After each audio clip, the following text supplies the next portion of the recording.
ആ എടാ ഒന്ന് പെട്ടെന്ന് എന്റെ വീടിന് താഴെ വരൂ. പെട്ടെന്ന് ഒരു അർജന്റാ. ആ പെട്ടെന്ന്. അളിയായി എന്ത് വരാൻ പറഞ്ഞ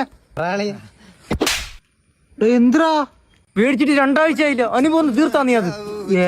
ഏതെന്നാ അറിയാം നിന്റെ പെർഫ്യൂം അല്ലേ. എടാ ഉച്ചരിക്കാനുണ്ടെങ്കിൽ വാരി പൂശാൻ നിനക്ക് അറിയാലേ. നിന്റെ ആ സാധനം അടിച്ചനാണോ നീ എന്നെ അടിച്ചത്? നിർത്തടാ നിന്റെ കള്ളക്കറച്ചില്. എന്റെ കൊച്ചു അവളെ വിയർപ്പ് മിക്സ് ചെയ്ത് എനിക്ക് ഗിഫ്റ്റ് ചെയ്യുന്ന സാധനമാണത്. അത് നശിപ്പിച്ചടാ നീ. ചെറ്റേ അവളെ കാണാൻ ചെല്ലുമ്പോ അതും അടിച്ചോണ്ട് ചെല്ലാനാണ് പറഞ്ഞത്. ഇനി ഞാൻ എന്താ അടിച്ചോണ്ട് ചെല്ലൂടാ നായേ.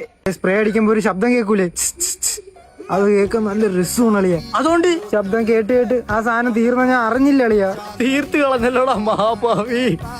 അളിയ സോറി. മിണ്ടരുത് നീ. അച്ഛന് വെള്ളം അടിയെങ്കിൽ മോന് സ്പ്രേ അടി. ആ സൗണ്ട് ഇല്ലേ അതെനിക്ക് ലഹരിയാണ് അളിയ. ആ സൗണ്ട് ഒക്കെ എല്ലാം നീ എടുത്ത് അടിക്കൂ.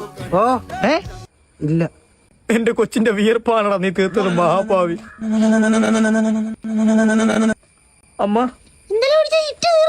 അയ്യോ അതെങ്ങനെയാ? അളിയ സോറി. പുതിയ